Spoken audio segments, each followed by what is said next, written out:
I was not supposed to be standing in the cold that morning, watching my mate hand my place at the ceremony to another woman. But there he was, Garrick, in his good grey cloak, the one I had mended at the hem twice, holding out the carved invitation token, my token, the one with my name burned into the back of it, and pressing it into Lady Vesna's gloved palm as if it had always been hers. He did not look at me. That was the part I kept turning over afterward, the way you worry a loose tooth. Not the betrayal. The economy of it. A man can hand away the rest of your life and not even spend a glance doing it. I was 22 years old. I had spent 6 of those years believing the mate bond meant something could not be undone. I stood at the bottom of the fortress steps with the wind off the mountain finding every gap in my own thin cloak, and I learned in the space of a breath that some things can be undone, very easily, if a man simply decides they are not worth the trouble of keeping. Vesna turned the token over. She read my name on the back of it. Then she smiled at me, the small, private smile of a woman who has gotten exactly what she came for.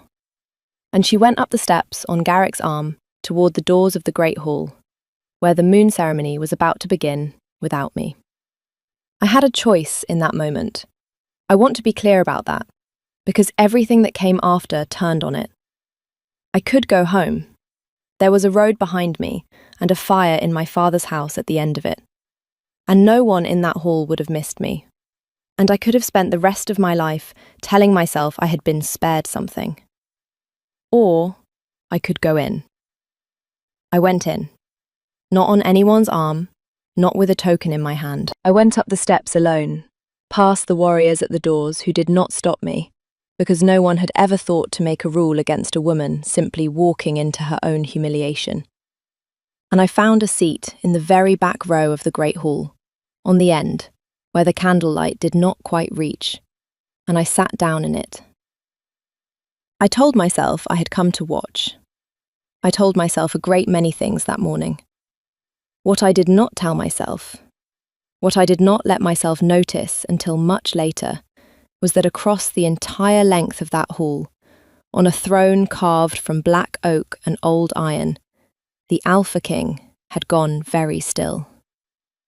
I did not see it. I was looking at my own hands. But his wolf saw me. The moon ceremony is the oldest rite the pack keeps. Once a year, on the first full moon of spring, the unbonded come before the Alpha King, and the bond is honoured. Names spoken aloud, mates confirmed, the new pairings blessed before the whole of the court. It is meant to be the happiest morning of the year. For most of the women in that hall, it was. They wore flowers in their hair, and they sat near the front with their hands folded in their laps, glowing. I sat in the back and watched Lady Vesna take a seat in the second row beside Garrick, in the place that should have been mine. And I watched her arrange her skirts and tilt her head toward him and laugh at something he said. And I thought, with a calm that surprised me, so that is how it is done. I should explain about Garrick. We were not a love match. I want to be honest about that because it makes the rest of it stranger. His wolf had named me when I was 16, in the ordinary way, at a harvest gathering, and the village had treated it as settled from that day. I had grown into the idea slowly, the way you grow into a coat bought too large. He was not unkind. He was ambitious in a quiet, grasping way I had mistaken for steadiness. I had mended his cloaks and learned his mother's recipes, and waited for the spring I would turn 22, when pack law allowed a woman grown to stand for the ceremony. I had not known, until that morning on the steps, that ambition will let a man trade a fated bond for a noblewoman's dowry, the way another man trades a lame horse. The bond does not break cleanly when it is rejected. I knew that the way everyone knows a thing they have never felt, as a fact about other people. I was about to learn it the way you learn fire. Up at the front, the king's beta began to read the names. I had stopped listening. I was counting the iron studs on the great doors, which is a thing I do when I do not want to be where I am, when the beter's voice changed. A small hitch, a glance toward the throne, and I realised the hall had gone quiet in a way that quiet halls do not. The quiet of 300 people all looking in the same direction. They were looking at me. I followed the line of their attention back to its source, and at the end of it, on the black oak throne, the Alpha King was looking at me too. I had seen him before. Everyone in the territory had seen the Alpha King. Rurik, who had held the Iron Reach for 11 years and never once been challenged twice by the same wolf, because there was never a second time. He was the sort of man rooms rearranged themselves around. I had seen him at a distance, at the autumn judgings, the way you see weather. I had never been looked at by him. I would like to tell you I held his gaze with the composure of a woman who knew her own worth. What actually happened was that I looked back down at my hands, because being looked at like that by the most powerful wolf alive, in the back row of a hall where my mate had just given my place away, was more than I had the courage for in that particular minute. When I looked up again, he had risen from the throne. The beater was saying something to him, low and urgent. The king was not listening to the beater. He came down off the dais, 3 steps, unhurried, the whole hall parting before him like grass, and he started up the centre aisle, and I understood, with a cold drop in my stomach, that he was coming toward the back row. Toward me. I have replayed that walk many times. What I remember most is how wrong it was. The Alpha King does not leave his throne during the moon ceremony. He sits, he blesses, he does not move, and in 11 years he never had. The court had no procedure for it, and you could see them all groping for one. The beater 2 steps behind with the name roll still open, Lady Vesna half risen with her smile gone uncertain. Garrick looking from the king to me and back with the dawning expression of a man who has realised he set down something valuable in the dark. The king stopped at the end of my row. Up close he was larger than weather. He smelled of pine and cold iron and wood smoke, and there was a line between his brows that I would later learn meant he was confused and would not admit it. And he looked at me, as if I were a word in a language he had spoken his whole life, and suddenly could not translate. He stopped at the end of my row. "You are sitting in the back." It was not what I expected. I had braced for many things. I had not braced for an observation about seating. "I am," I said. "Why?" Not a demand, something closer to genuine bewilderment, as if the arrangement of the room had personally failed to make sense to him, and he required me, specifically, to fix it. I considered the several true answers. My mate gave my place away. I have no token. I came to watch my own life happen to someone else. I chose the smallest one. It was the seat that was open. Something moved across his face. He looked at the seat. He looked at the front rows, full of flowers and folded hands. He looked back at the open seat beside me as if it had committed an offence. His gaze returned to the empty place. That is the wrong seat. And the king of the Iron Reach, in front of his entire court, with the names of the year's mates still unspoken in his beater's hands, sat down in the back row of his own great hall, in the wrong seat, beside a woman with no token and no place, and he did not appear to know why he had done it, any more than I did. The hall made a sound. Not a word, a sound, the collective intake of 300 people watching the order of the world tilt. I did not know what was happening. I want that on record. I sat there beside the most feared wolf alive, while he frowned at the middle distance, like a man who has walked into a room and forgotten his errand. And I thought, with the part of my mind that had not yet caught up to my situation. He has no idea why he is here either. That made two of us. If you have ever sat very still in a room while something rearranged itself around you that you did not ask for and could not name, stay with me. What happened next is the part I still cannot entirely explain, and I have had a long time to try. The moon and iron icon is where I keep the rest of these nights, if you want them. The beta cleared his throat. My king, the names. Rurik did not look at him. Read them. From the dais, my king, traditionally, read them from where you are standing. So the beta read the year's mate standing in the centre aisle, while the alpha king sat in the back row beside me, and I have it on good authority that no moon ceremony in the history of the pack has ever been conducted that way before or since. When the beta reached the pairing of Garrick and Lady Vesna, Rurik went still in a way I felt before I understood. He turned his head and looked at the token in Vesna's hand. My token, with my name on the back of it, that she had not thought to hide, and the line between his brows deepened. That token, he said, to no one, to the room. Whose name is on the back of it? The hall held its breath. Garrick stood. I will give him that much courage. Mine to give, my king, by arrangement. That is not what I asked. Vesna's hand closed around the token. Too late. Rurik had already crossed the distance. He did not seem to walk so much as simply be elsewhere, and he held out one open palm, and the most powerful wolf in the territory waited, with terrible patience, for a noblewoman to place a stolen invitation into his hand. She did. There was nothing else to do. He turned it over. He read my name on the back of it. And I watched the King of the Iron Reach do arithmetic in his head that he very plainly did not enjoy the answer to.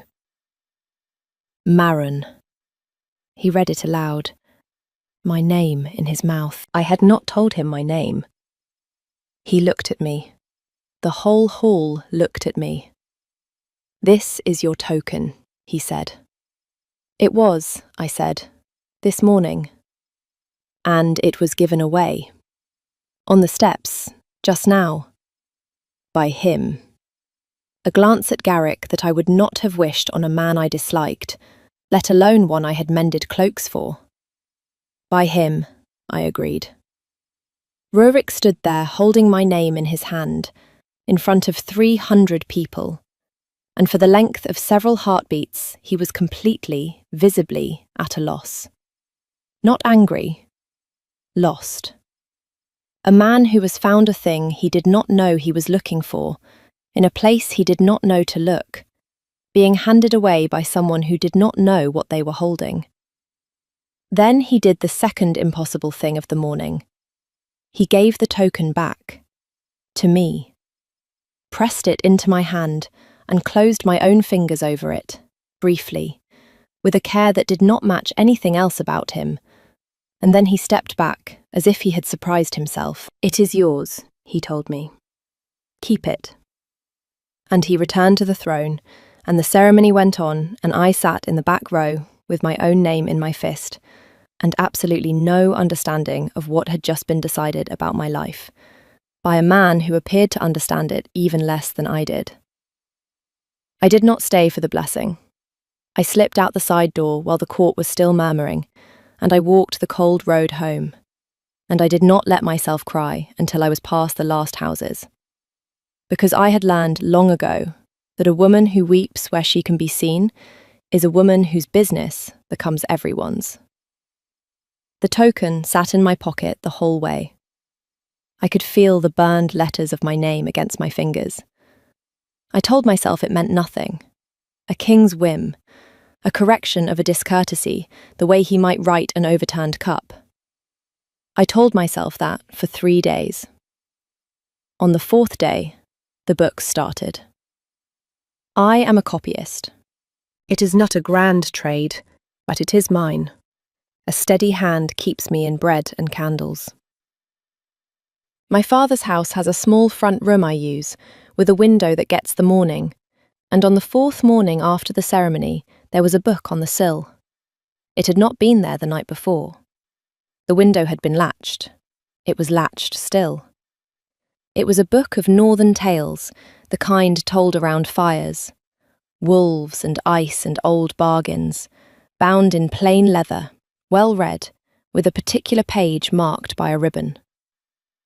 The marked tale was about a king who could not say a true thing aloud, and so left it written instead, in books, for the one person he hoped would read carefully enough to find it.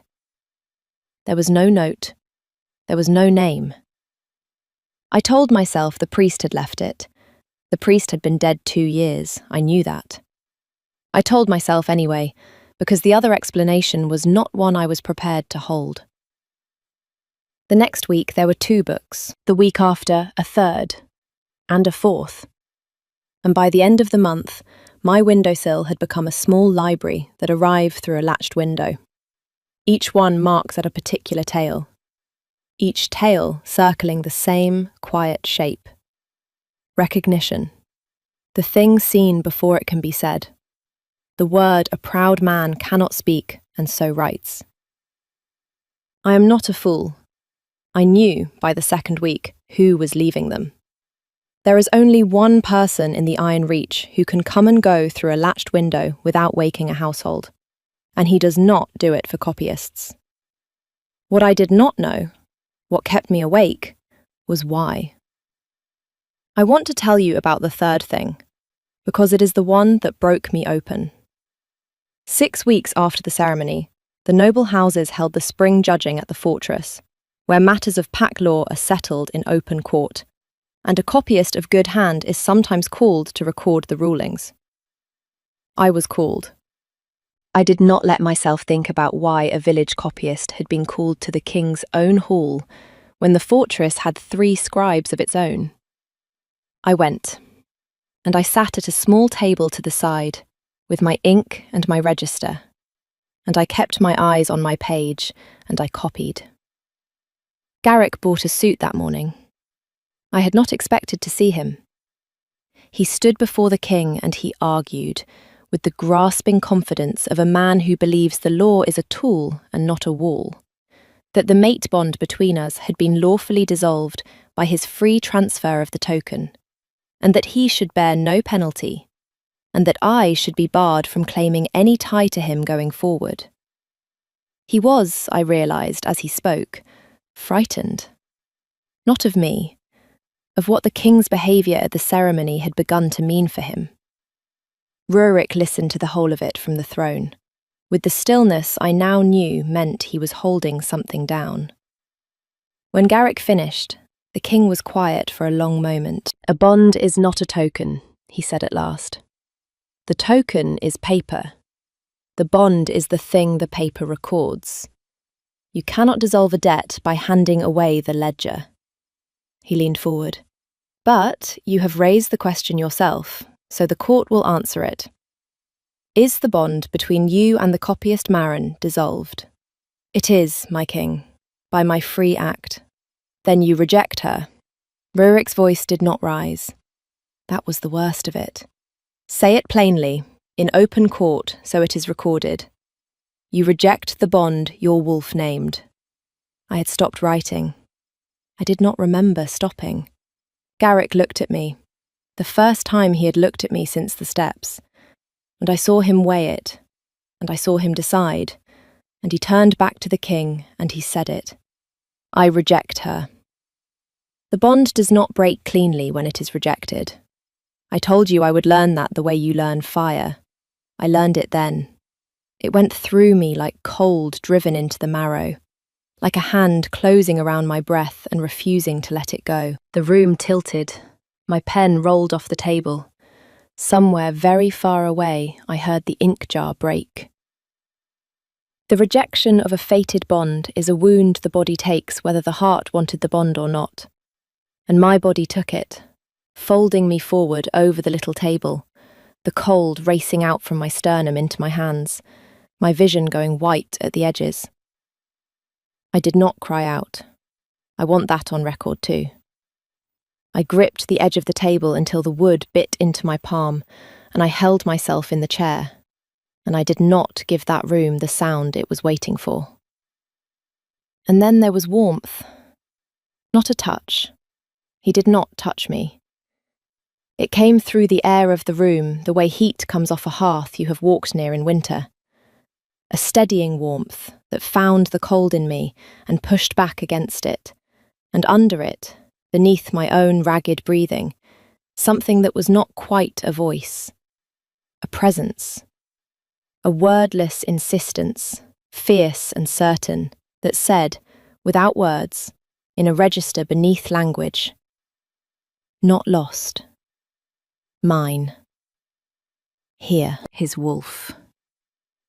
Reaching across a room he had not crossed, to hold the breaking in me back from the edge. I got my breath. The white receded. I sat up. The king was on his feet at the dais, one hand braced on the arm of the throne, his knuckles white, his whole body angled toward me like a drawn thing.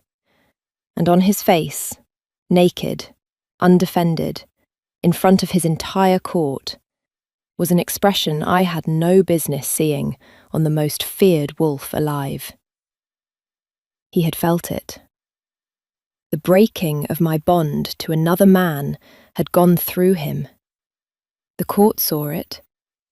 Lady Vesna, at the side of the hall, saw it, and I understood, sitting there with my pen on the floor and my palm bleeding where the table had bitten it, the thing that the books had been circling for 6 weeks and could not say. His wolf had named me. At the ceremony, in the back row, in the wrong seat, the most powerful man in the territory had been fated to a copyist with no token, and he had been leaving books on her windowsill for 6 weeks because he did not have the first idea how to say so out loud. The oblivious king, the court would call him later, when it became safe to make small jokes about it. The wolf knew. He was the last to find out. I did not feel chosen. I want to be honest about the texture of it. I felt cracked open in a public room, in front of the man who had rejected me and the woman who had taken my place.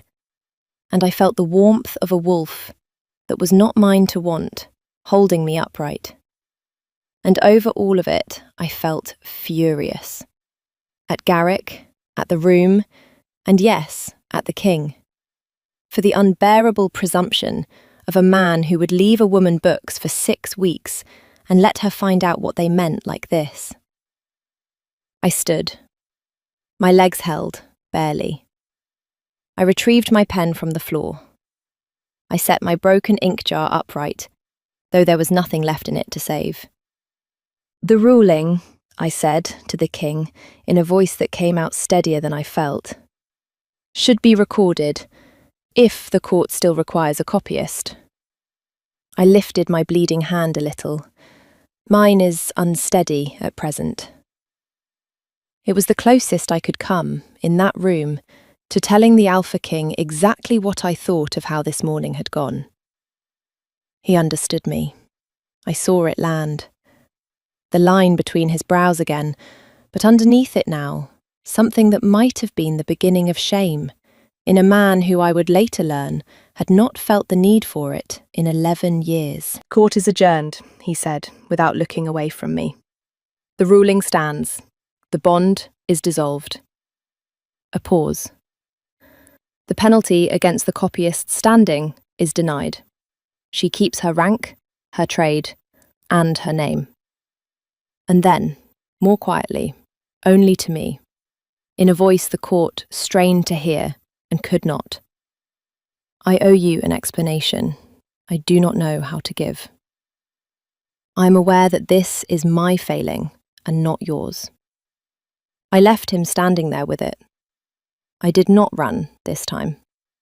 I walked out of the King's Hall with my ink-stained register under my arm and my chin level, past Vesna's white face and Garrick's lowered eyes, and I did not stop until I was on the cold road again. And even then, I did not weep, because something in me had changed in that room, and I did not yet have a name for it. Here is what changed. I will tell it plainly, because the books had taught me that the plain thing is the true one. I had spent 6 years believing my worth was settled. A copyist, a mended cloak wife, a token with a name on the back that could be handed away on a cold morning by a man who did not look at me. And in the king's hall, doing arithmetic he did not enjoy, a wolf had looked at me and found a different sum. I was not grateful. Gratitude was what Vesna had wanted me to feel, the small, grasping gratitude of a woman lucky to be noticed. I felt no gratitude. But I was, for the first time in 6 years, curious about my own worth. That is a more dangerous thing to give a woman than flowers. The books kept coming. I stopped telling myself the priest had left them. I wrote back. It started small. I left one of his books on the sill with a single line copied onto a slip of paper and tucked inside it, at the marked tail. A line of my own in my steady copyist's hand. A man who can only speak in other men's stories should be careful which ones he marks. It was gone by morning. In its place, a new book, and inside it, in a hand I had never seen but knew at once, heavy, blunt, a warrior's letters, pressed hard into the page as if writing cost him something, a single line. I have never been good at the other kind of speaking. I am told it is a failing. I am trying to learn it, badly. I read it standing at my window in the grey morning, and I laughed out loud in my empty front room. A startled, ungraceful laugh, the first real one in months, because the most feared wolf in the Iron Reach had just confessed, on paper, through a latched window, that he was bad at feelings, and was working on it, badly. And somehow that undid more of my anger than any grand declaration could have. So we wrote. For a month we never spoke aloud. He could have summoned me. He was the king, he could have done anything. Instead, he left books, and I left lines, and through that strange, slow correspondence, I came to know a man the court did not. I learned he had stood at his own window the night of the ceremony and not slept.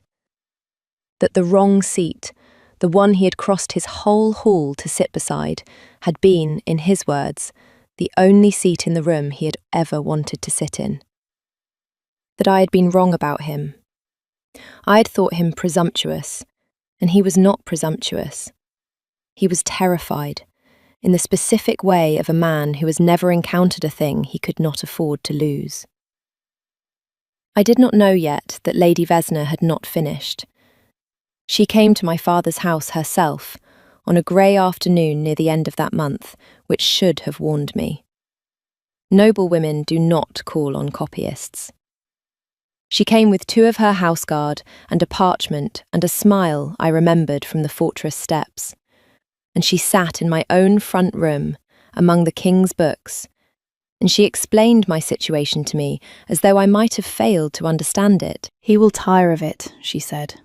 Men like him always do. The novelty of a woman who writes him clever lines. It will last a season. She set the parchment on my copying table. This is a transfer of trade. Sign it and you will be settled 3 valleys west, with enough silver to keep you in candles for 10 years. And you will be gone before he tires of you, and the tiring becomes the kind of thing that ends a woman's standing entirely. I am offering you a dignified exit. There will not be a second offer. I looked at the parchment. I looked at her guard by my door, and I understood that this was not an offer. It was the first move of a woman who had felt the hall tilt away from her, and meant to tilt it back. You arranged the token, I said. It was not a question. I had had a month to think. On the steps. You did not happen to be there. You arranged for Garrick to give my place away where I would see it. You wanted me humiliated out of that hall before the names were read.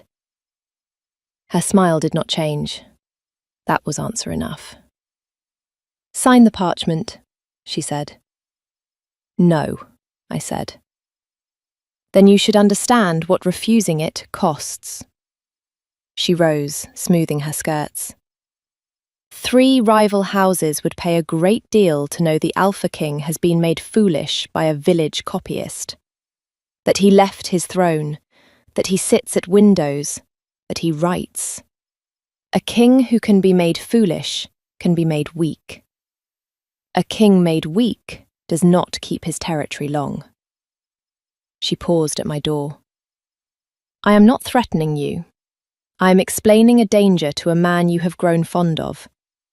The kindest thing you could do for him is be 3 valleys away before his enemies learn what you have made of him." And there it was, the trap with teeth. Not aimed at me, aimed at him, through me. She had found the one argument that could move a woman who could not be bought or frightened. The suggestion that loving him was the thing that would destroy him. She left. I sat among his books for a long time. I did not sign the parchment. But I did not sleep either. Because she had put her finger on the one fear I had not let myself name. That I was a danger to him. That a king fated to a copyist was a king with a soft place his enemies would dig their thumbs into. And that the warmth I had felt across that hall might be the very thing that got him killed. I made a decision. It was the wrong one. I want to say that clearly, so you do not think the heroine of this story was always wise.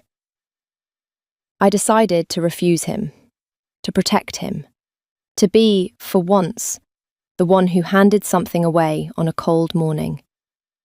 Only this time, I would be giving away my own place. And I would tell myself it was love. I went to the fortress that night. I did not go through a window. I did not have his gifts. I went to the gate and gave my name and was brought, with a speed that told me I had been expected at that gate every night for a month, to the king's library. He was there. Of course he was there. Among more books than I had known existed, in shirt sleeves, with ink on the side of his hand, and when he saw me in the doorway, he stood so fast he knocked his chair back, and the line between his brows vanished entirely, and for one unguarded moment, the most feared wolf in the Iron Reach looked, simply, helplessly, glad. It made what I had come to do much harder. Marin. My name in his mouth still undid something in me. "I came to tell you to stop," I said. "The books, all of it. I came to refuse you, before you ruin yourself over a copyist." The words I had rehearsed on the road. Lady Vesna is right. A king fated to a woman with no house and no name is a king with a weakness his enemies will use. I will not be the soft place they dig into. I am going west. I came to say it to your face, because you said the speaking aloud kind was a failing, and I will not have you learn it badly from a letter I leave on a sill. He was quiet. He did not close the distance, and I would understand later that he stopped because he had learned, somewhere in that month of letters, that I needed the choosing left to me. He came around the desk and stopped 3 paces away. "Is that what you want?" "West, 3 valleys, candles for 10 years. "It is what is wise." "That is not what I asked you." The same words from the judging hall, turned now to a different use. "I have spent 11 years doing the wise thing. The wise thing is a cold bed and a long reign and a kingdom that fears me. I was very good at it." He looked at me with that terrible directness. "I do not want to be good at it anymore. I want the wrong seat. I have wanted exactly one thing in 11 years, and it is sitting in my library telling me to send it away for my own good." A breath. "You are not the soft place my enemies will dig into, Marin." You are the first thing in 11 years I have been willing to fight for. Those are not the same. A man with nothing to lose is not strong. He is only alone. I have been confusing the two my whole life. I had a great many wise things prepared to say. I said none of them. I stood in the king's library with my refusal turning to ash in my mouth, and I understood that I had come to hand away my own place, and that I, like Garrick on the steps, had nearly thrown away the one thing worth keeping because I had mistaken fear for sense. She will use it against you, I said. It was the last of my resistance, and we both knew it. The houses, that you can be made foolish. Then let them learn what I have learned. There was no heat in it, with the certainty of a man who has finally found solid ground. That a king who can be made foolish by the right woman is not weak. He is, for the first time, defended by something stronger than fear. The corner of his mouth moved. Also, I intend to make Lady Vesna's role in arranging a fraudulent token at a sacred ceremony a matter of open record at the next judging. She has rather overplayed her hand. Forging a moon ceremony token is not a small crime. She has given me the rope herself. I laughed. I could not help it. The oblivious king, who had not known why he crossed his own hall, had apparently understood Vesna's scheme down to the ground, while I had spent a sleepless night frightening myself with it. You knew, I said. I am slow about my own feelings. I am not slow about my court. There was a silence then, of the kind the books had taught me to read. The space between us was 3 paces, and it had a weight I could have set down by crossing it. He would not cross it. He had decided that somewhere, and held to it, and waited. So I crossed it. I will not describe the kiss, except to tell you what broke open in me when it came.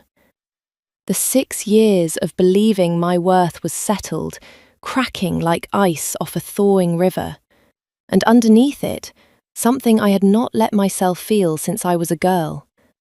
The simple, astonishing relief of being seen all the way down and not handed away. That was the whole of it. A door I had not known was shut, opening. I was not breathless. I was, for the first time in a very long while, exactly where I had chosen to be. When I stepped back, the most feared wolf in the Iron Reach looked thoroughly undone, and I found that I did not mind being the cause of it at all. You knocked your chair over, I told him. I am aware, he allowed, with great dignity, and did not pick it up. The judging, where Lady Vesna's scheme came undone, was held 2 weeks later, and I recorded it myself, with a steady hand and considerable satisfaction. She had, as the king said, overplayed. Forging a name onto a moon ceremony token to defraud a woman of her place at the rite was a crime against the old law itself, witnessed now by 300 people who had seen the king read my name off the back of it. Garrick, offered the choice between Vesna's protection and his own neck, discovered the limits of his loyalty with impressive speed. He named her the architect of the whole arrangement. From the steps to the parchment in my front room, Vesna was stripped of her house standing, her lands placed under the king's stewardship, and exiled past the western border. 3 valleys west, as it happened, which I confess gave me a small, uncharitable pleasure to record in my own steady hand. Garrick kept his neck and lost everything else that had ever mattered to him, which is its own kind of sentence. The last I saw of him, he was a ranked warrior no longer ranked, mending his own cloaks. I did not gloat. I had mended enough cloaks to know it is honest work and a hard lesson, and I was, by then, far too happy to spare him much thought at all. As for the king made foolish by a copyist, The rival houses did learn of it, exactly as Vesna had promised. They learned that the Alpha King of the Iron Reach had left his throne, sat in the wrong seat, and courted a village woman through a latched window with books and badly written confessions. And then they learned the rest of it. But the same king had felt the breaking of her old bond across a crowded hall and held her upright with his wolf alone. That a man defended by something he was willing to fight for is not a man with a weakness. He is a man who has, at last, something to be strong for. No house challenged him that year, or the next. It turns out a kingdom would rather follow a king who can be made foolish by love than one who can only be made cold by its absence. Who knew? We were bonded at the next moon ceremony, a year to the day after the first. I did not sit in the back row. But I will tell you a thing he did, that I have never told anyone, because it is mine. When the hall was full and the court was assembled, and the names were waiting to be read, the King of the Iron Reach came down off his dais, unhurried, the whole hall parting before him like grass, exactly as he had a year before. And he walked to the very back row, to the wrong seat, the one on the end where the candlelight does not quite reach. And he sat down in it, alone, for just a moment.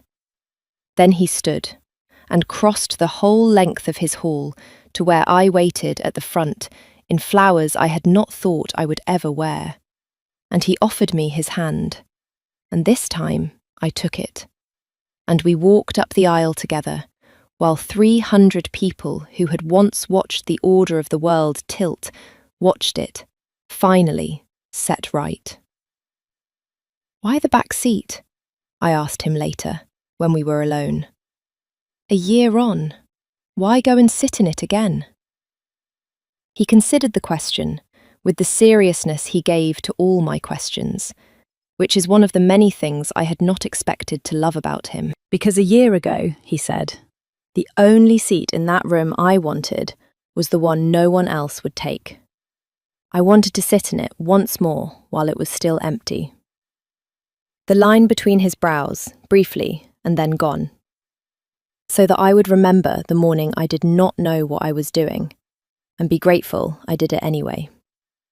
I keep the token still, the one with my name burned into the back of it, the one that was handed away on a cold morning by a man who did not look at me, and handed back an hour later by one who could not look away. It sits in a carved box on the mantel of a room with a window that no longer needs to be unlatched, because the man who used to come through it now simply lives here, and is still, I am pleased to report, terrible at speaking his feelings aloud, and still trying, and still, on the rare occasions he manages it, worth every book it took to get there. I was not supposed to be standing in the cold that morning, watching my mate hand my place away. I have never been so glad to have been somewhere I did not belong. So tell me, did you see it coming, the morning I walked into that hall alone? Or did you, like me, think you already knew how the story ended? Leave me a note below and tell me where you are listening from tonight, and if you want the rest of these nights, the other kings, the other women, the other wrong seats that turned out to be the only right ones. The moon and iron icon is where I keep them. Stay warm. I will keep a seat for you.